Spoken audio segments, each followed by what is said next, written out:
연말이 되면 각 언론사나 주요 기관에서 올해의 인물 혹은 인류 역사상 가장 중요한 인물을 선정하는 그런 일들을 통해서 사람들의 관심을 끌지요. 온라인 백과사전인 위키피디아에서 인류 역사상 가장 중요한 인물 10사람을 꼽은 것을 보았습니다. 네, 아무래도 유럽 중심적인 서구 중심적인 세계관이 좀 작용했다 싶긴 한데요. 2위가 보니까 나폴레옹이에요. 그다음 3위가 셰익스피어고 뭐 이런 식으로 되어 있는데 다 외국인들입니다. 우리로 보면 다 외국인들이죠. 근데 이슬람의 그 창시자인 마호메트도 들어가 있긴 합니다. 네, 1위가 누구냐 하면 예수 그리스도입니다. 여러분 짐작하신 대로이죠. 근데 예수 그리스도가 어떤 분이십니까? 세상 사람들의 전혀 이목을 끌지 않는 그런 방식으로 이 땅에 오셨습니다. 누가가 기록하고 있는 오늘 복음서를 우리가 열어놓고 있는데, 근데 여러 복음서들 가운데 이 누가가 기록하고 있는 예수님 성탄에 기록한 내용은 좀 독특합니다. 왜냐하면 다른 복음서하고는 달리 세계 역사 속에서 일어난 그 사건과 관련시켜서 지금 예수님의 성탄을 기록하고 있기 때문입니다. 1절에 누가 나옵니까? 가이사 아구스도라는 사람이 나옵니다. 로마의 아우구스투스 황제를 의미하는 것이죠. 이 사람의 때에 예수님이 성탄했다, 이런 얘기를 누가는 기록합니다. 아우구스투스라는 사람 주전 63년에서 주후 14년에 로마를 통치했던 황제죠. 원래 이름은 가이우스 옥타비아누스 케사르, 옥타비우스 케사르, 그렇게 이제 이름을 하는 분인데, 시오는 아나미의 로마인의 이야기 보면 이 사람의 얘기가 많이 나옵니다. 또 로마 최초의 황제 아우구스투스 같은 그런 책도 있는데, 그 책을 보면 아우구스투스는 대내외적으로 피리비린내 나는 전쟁을 아주 효과적으로 치러내죠. 그리고 로마 제국은 원래는 공화 정치였죠. 여러 사람들이 함께 화합해서 하는 그런 정치를 표방을 했는데, 이 사람 때문에 황제 1인 정치 제도로 바뀝니다. 그리고 로마가 세계를 제패할 수 있는 그런 나라로 발돋움할 수 있도록 초석을 중요하게 놓죠.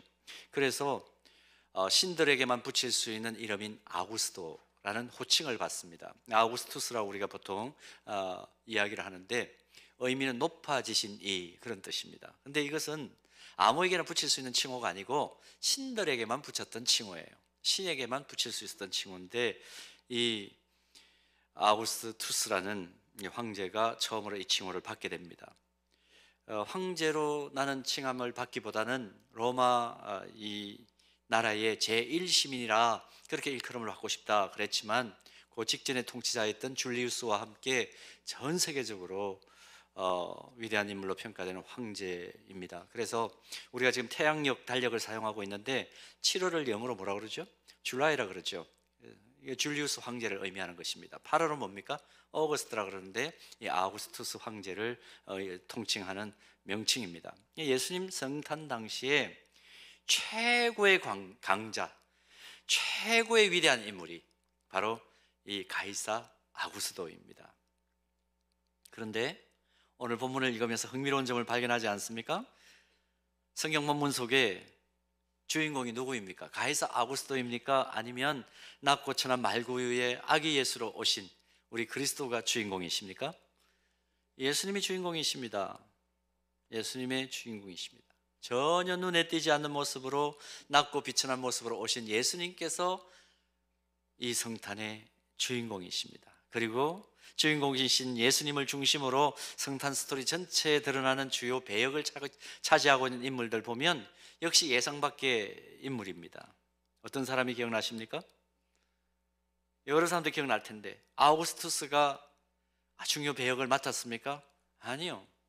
예수님의 성탄 스토리 가운데에는 영화나 드라마 속에 나오는 행인 1, 행인 2 정도도 아니고, 그저 예수님의 성탄이 신화가 아니고 역사적 사실이라는 것을 증명해주는 배경으로만 가이사 아구스도가 언급되고 있다는 것을 말씀을 통해서 확인하죠. 그리고 성탄 스토리 가운데 중요한 인물들, 예수님을 중심으로 해서 나타난 인물들 보면, 첫째는 예수님의 육신의 아버지인 요셉. 어떤 인물입니까? 목수였습니다. 당대 절대 권력에 복종해서 오늘 우리가 읽었던 말씀을 보면 만삭이 된 아내를 끌고 자신이 살고 있던 나사렛을 떠나서 고향 베들레헴으로 어쩔 수 없이 여행을 해야 했던 그런 힘없고 빽 없는, 한마디로 그냥 민초라고 우리가 표현을 하죠. 서민입니다. 직업이 목수라고 했습니다. 로마 제국이나 팔레스틴 정치 경제 도표를 보면 숭늉공들로 일컬어진 이 목수는 영세상인들 그리고 농업에 종사하는 사람들과 함께 가장 최하층 인물로 그렇게 도표의 위치를 차지하고 있습니다. 그러니까 사회적으로 인정받는 번듯한 직업을 가진 그런 사람은 아닙니다. 예수님께서 30살 때 이제 공생애를 시작하셨는데 그 이후로부터는 이 아버지 요셉의 이름이 더 이상 나타나지 않아요, 성경에. 뭘 의미하는 겁니까? 아마 일찍 세상을 떠났을 것이다, 그렇게 성경학자들은 보는 거죠. 그런데 예수님의 성탄과 관련된 성탄 기록 속에 이 요셉은 굉장히 중요한 역할을 차지하고 있죠. 마태복음 1장 18절에서 25절 말씀 보면 그는 의로운 사람이었다, 그렇게 기록되어 있고, 마리아가 성령으로 예수 그리스도를 임신한 사실을 듣고 하나님의 뜻에, 중요합니다, 순종하는 사람이었다, 그런 평가를 받았습니다. 자, 첫 번째 중요한 인물 요셉을 살펴보았고, 그 다음에 예수님의 성탄 스토리, 그러면 또 주요하게 생각되는 인물이 누구입니까? 예수님의 어머니 마리아를 생각하지 않을 수가 없죠. 성당에 서 있는 마리아상이나 또 예수님의 일생과 관련된 영화나 다큐멘터리를 보면 대역을 하는, 마리아 역할을 대역하는 이 배우들이 모두가 절세의 미인들입니다. 여러분 아마 패션 오브 크라이스트를 보셨을 텐데 거기에 보면 마이아 모건스턴 같은 분들은 절세의 미인이죠. 또 나사렛 예수라는 영화에 나왔던 올리비아 하세를 기억하십니까? 아마 그 이름 익숙할 거예요. 아주 청순하고 맑은 영혼을 가진 것 같은 그런 마스크가 예수님 어머니 마리아인 것으로 우리 의식 속에는 아마 고정관념으로 자리 잡혀 있을 겁니다. 그런데 깊이 묵상해 보면 이 마리아의 결혼 상대인 요셉, 앞서 살펴본 대로 어떤 사람이었습니까? 진짜 별 볼 일 없는 사람 아닙니까?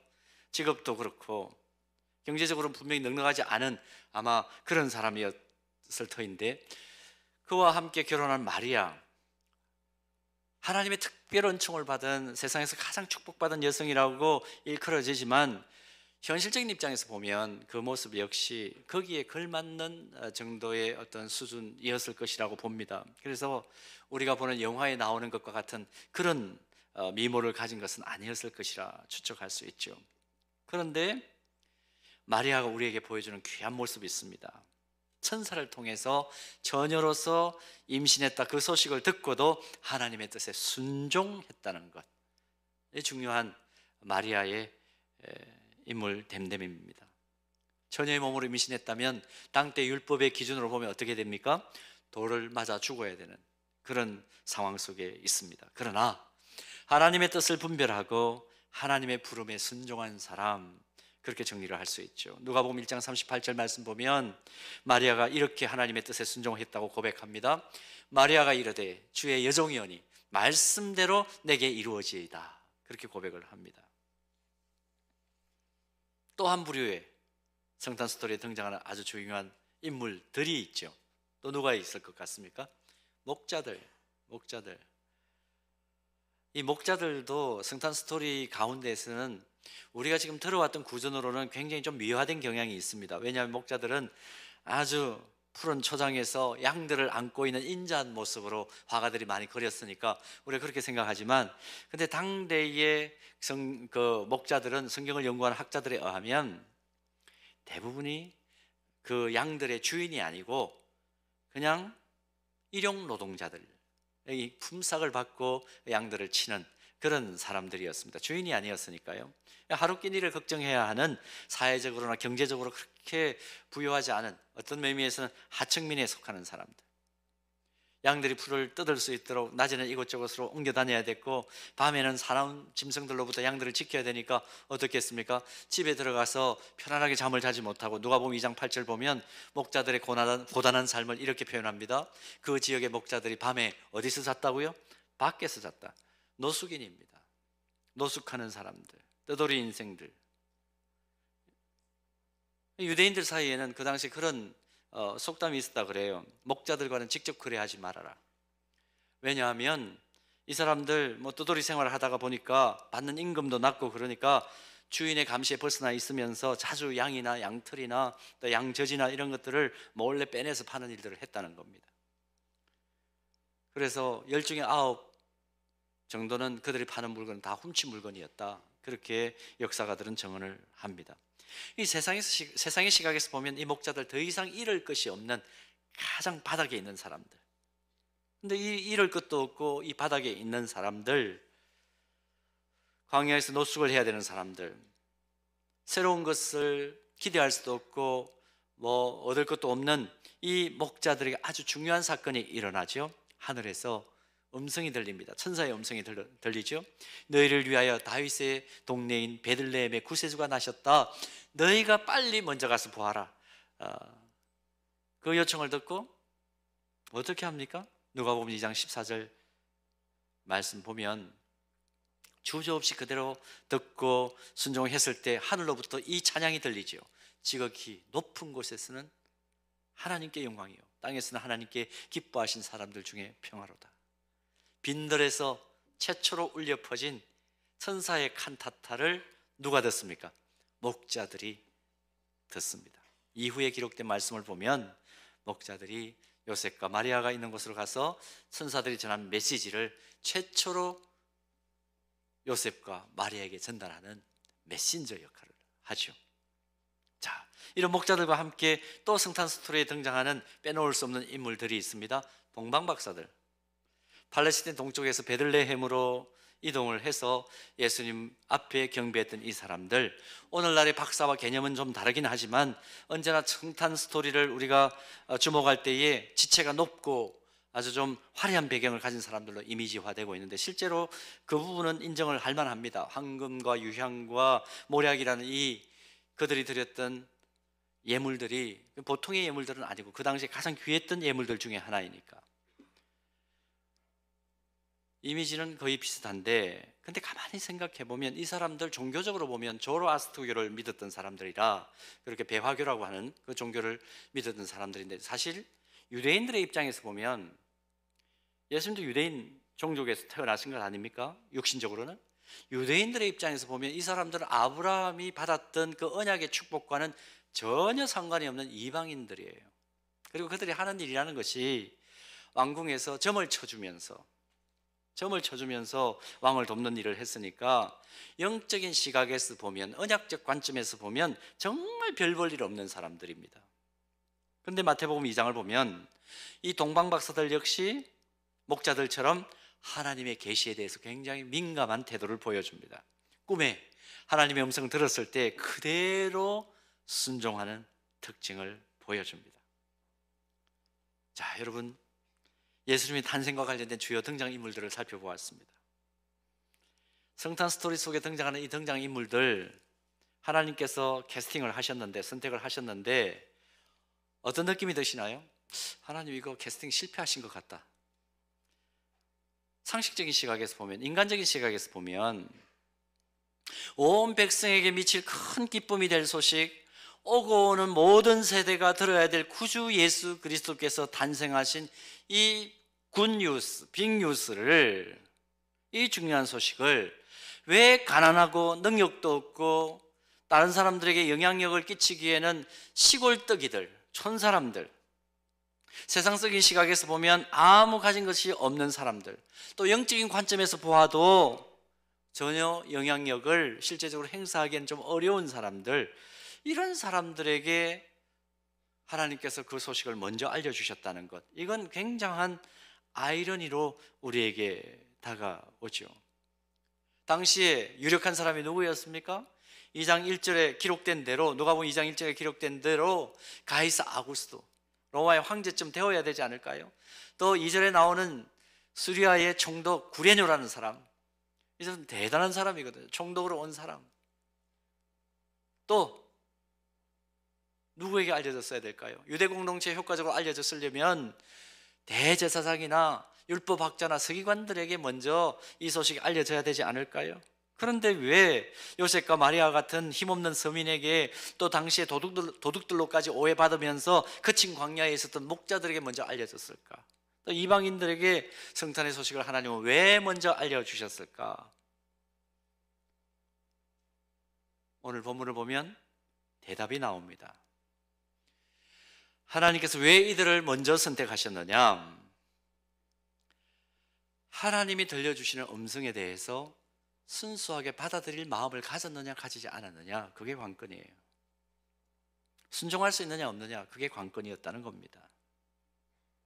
아마 그 시대에 엘리트들 하나님께 주목하셨겠죠. 물론 그들 가운데에도 굉장한 사람들, 또 하나님의 그 음성에 귀 기울일 줄 아는 영적으로 예민한 사람들이 있었을 것입니다.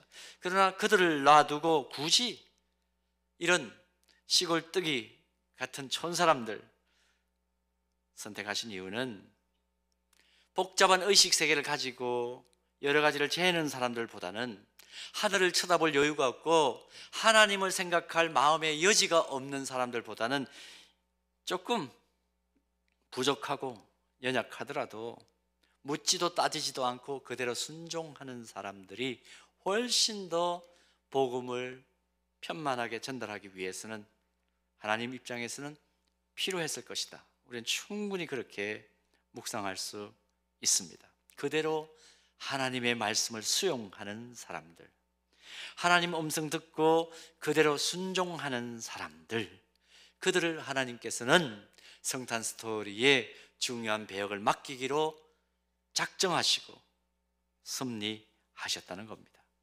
자, 이런 성탄 스토리를 통해서 우리가 얻는, 또 우리가 또 깨달아야 될 중요한 교훈이 있습니다. 첫째는 뭐냐 하면, 하나님은 하나님 음성에 겸손하게 순종할 사람들을 주목하고 찾으신다는 교훈입니다.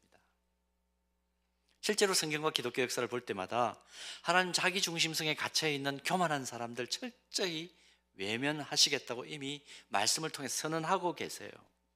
잠언 3장 34절 말씀에도 나타나지만 이 말씀을 그대로 받아서 우리에게 전달해주는 야고보 사도의 말씀을 한번 보십시오. 야고보 4장 6절 말씀.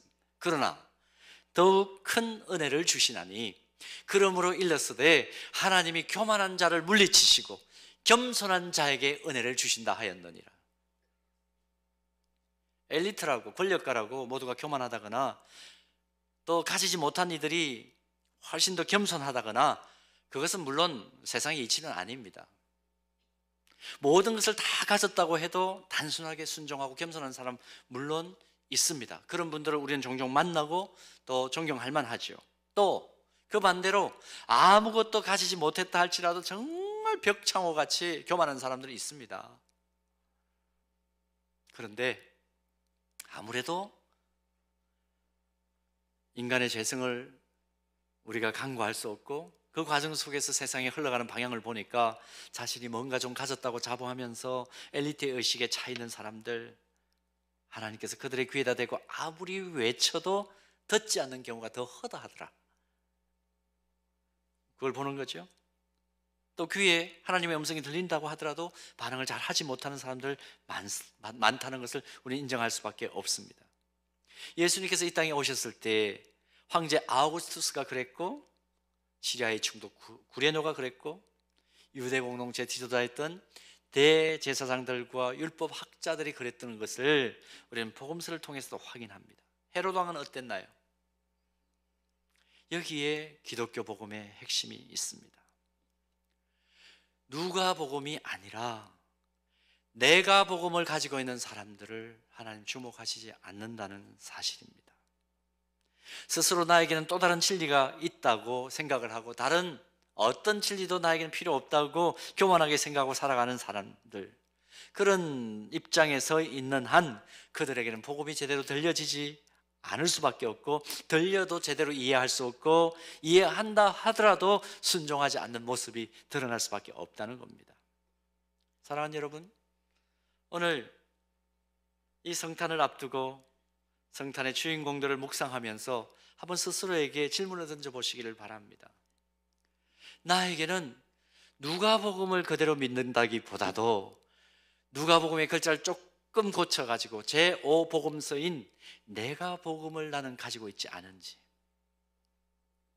오히려 사복음서보다도 누가복음보다도 훨씬 더 그 위에 권위를 부여하면서 내가 써놓고 있는 내가 복음을 가지고 상황을 분석하고 일들을 진행해 나가고 어떤 결정을 내리고 살아가는 삶의 원리로 채용하고 있지는 않는지 분명히 돌아볼 필요가 있습니다. 왜 하나님께서 구세주 탄생의 놀라운 소식을 요셉과 마리아에게, 목자들과 이방 종교에 심취한 동방 박사들에게 먼저 알리셨을까? 세상 사람들은 나고자라고 보고 하찮게 대우할지 모르지만은 하나님은 겸손한 그들에게서 희망을 보셨다. 이 놀라운 진리를 오늘 발견합니다. 세상 시각에는 실패자 같고 무능한 사람 같지만 하나님의 위대한 구속 사역 속에 동력할 동력자로 하나님을 인정하실 만큼 중요하게 보신 것 무엇입니까? 말씀에 예민하게 반응하는 사람들. 사랑하는 여러분, 우리도 마찬가지입니다. 세상은 때때로 우리를 향해서 나고자라고 얘기하는지 몰라요. 왜 그렇게 기독교 환자가 됐냐고 얘기하는지도 몰라요. 그러나 적어도 하나님의 말씀이라면 단순하게 순종하겠다고 결단을 하는 우리를 향해 하나님은 절대로 희망을 거두지 않으시고 세상 끝날까지 우리를 지키시고 하나님 나라와 복음을 위해 헌신하고 일할 수 있는 선한 영향력을 끼칠 수 있는 그 복음의 사명을 수행할 수 있는 능력과 지혜를 주시겠다고 약속하신 것, 이것 잊어버리면 안 됩니다. 예수님께서 마태복음 28장 20절 말씀에 하신 말씀을 기억하시나요? 승천하시기 직전에 뭐라고 말씀합니까? 내가 너희에게 분부한 모든 것을 가르쳐 지키게 하라. 그 사람에게 하나님께서 주시는 복이 있습니다. 세상 끝날까지 항상 함께하는 복을 주신다. 저는 지난 주간에 이 말씀을 준비하면서 오늘 함께 나눌 이 성탄 직전 주일의 말씀을 준비하면서 정말 마음이 뜨거웠습니다. 하나님께서 시골뜨기 처녀 총각이었던 마리아와 요셉에게 이 성탄 스토리 중요 배역을 맡기셨다면 우리에게는 어떻게 하실까? 서영교회 성도 한 분 한 분을 생각하고 서영교회에서 앞장서 섬기는 중직자들을 계속해서 생각할 수밖에 없는 제가 집중력 있는 한 주간을 보냈습니다. 오늘 연말 당회가 있기 때문에 이제 각 영역 속에 섬길 분들을 세워야 되는 그 과정들을 제가 한 주간 동안 계속해서 묵상하면서 사역을 했습니다. 한 분 한 분의 이름을 이제 적어 나갑니다. 적어 나가면서 제가 무슨 생각을 했을까요? 그리고 그 생각을 하면서 제가 왜 마음이 뜨거워졌을까요? 이분은 세워지기만 하면 주님 말씀하시는 대로 내가 순종하겠습니다. 그렇게 단마음으로 헌신할 뿐이다. 그 생각을 하면서 그 자리에 이름을 메꾸어 나가는데 제 마음이 어떻게 뜨거워지지 않을 수 있겠습니까? 여러분 한 분 한 분을 생각할 때마다 구세주 탄생의 가장 기쁜 소식을 순종함으로 받아들이고 온 세상에 선포하는 동력이 되었던, 세상 사람들 눈에 보기에는 어떨런지 몰라도 하나님의 눈에 쏙 드는 사람들 한 분 한 분을 생각할 때마다 마음이 뜨거워질 수밖에 없는 거죠. 그분들을 생각할 때 함께 이분들과 동역할 수 있는 특권을 얻었다는 것, 주님 말씀 앞에 단순하게 반응하고 순전함으로 순종하는 귀한 동역자들을 내가 만났다는 것이 얼마나 큰 축복인지 한 주간 내내 묵상하고 또 실제적으로 준비하면서 은혜의 특수를 누렸습니다. 사랑하는 여러분, 오늘 본문을 통해서 우리 중요한 교훈을 깨닫습니다. 하나님의 뜻을 깨달았을 때 단순하게 순종하고자 한다면 내가 어떤 상황에 처해 있든지 상관없이 하나님이 주목하시는 대상이 되고 사랑하는 대상이 되고 능력과 지혜와 모든 것들을 감당할 수 있는 힘을 주는 대상이 된다는 것, 우리 잊지 않게 되기를 주님의 이름으로 축복합니다. 자, 그런가 하면 두 번째로, 당대에 가장 하찮고 별 볼 일 없는 사람들에게 가장 먼저 성탄의 소식이 알려진 오늘 본문을 통해서 또 하나 얻을 수 있는 교훈, 성탄의 은혜를 깨닫고 경험했다면 성탄 은혜가 꼭 필요한 사람들에게 찾아가서, 의도적으로 찾아가서 그 은혜를 전해야 한다는 교훈입니다. 누가복음 4장 18절 19절 말씀 보면 예수님께서 이 땅에 오신 목적을 아주 정확하게 명료하게 말씀을 해 주십니다. 이것은 이사야 선지자가 이사야 61장 1절에서 2절 사이에 이미 예언한 말씀이에요. 우리 천천히 같이 한번 읽을까요? 18절 19절입니다. 주의 성령이 내게 임하셨으니 이는 가난한 자에게 복음을 전하게 하시려고 내게 기름을 부으시고 나를 보내사 포로된 자에게 자유를, 눈먼 자에게 다시 보게 함을 전파하며 눌린 자를 자유롭게 하고 19절 주의 은혜의 해를 전파하게 하려 하심이라 하였더라. 아멘. 사랑하는 여러분, 성탄의 은혜를 누리고 계십니까? 성탄의 기쁨이 지금 마음속에 충만하십니까? 오늘 할렐루야 찬양대가 하나님 앞에 박수와 온 몸과 온 마음으로 찬양을 올려드렸던 찬양대가 저렇게 몸을 써서 찬양하는 경우는 굉장히 희귀한 일입니다. 왜 그렇게 합니까? 성탄의 기쁨이 내 안에 흘러 넘치니까 그걸 주체할 수가 없는 거죠. 그러니까 온몸으로 그걸 표현하겠다는 그 의지를 오늘 찬양을 통해 보여주셨습니다. 자, 성탄의 기쁨이 살아있으신가요? 그렇다면 상황적으로 여러 가지 외적인 조건 때문에 어려워하는 이들, 또 외적 조건은 그럴듯해 보이지만 이런저런 내면의 이유 때문에 눈물 흘리고 어둠 속에 있는 이들을 의도적으로 찾아가서 섬기고 돕는 것이 바로 성탄의 은혜를 먼저 깨달은 이들이 해야 할 일이에요. 주님 그렇게 말씀하시잖아요. 여러분, 이번 이제 성탄절하고 주일이 겹쳐지는 해가 그렇게 많지 않은데 우리가 7년 만에 맞이하는 것 아닙니까? 이번 주간에 어떤 계획을 가지고 계십니까? 송년회 있으세요? 가셔서 어떻게 하면 좀 더 멋있는 건배사를 제의할까 그걸 고민하면서 멋있는 성장을 차려입고 나온 그들과 함께 멋있는 건배사하기, 도토리 키재기를 할 계획을 가지고 계십니까?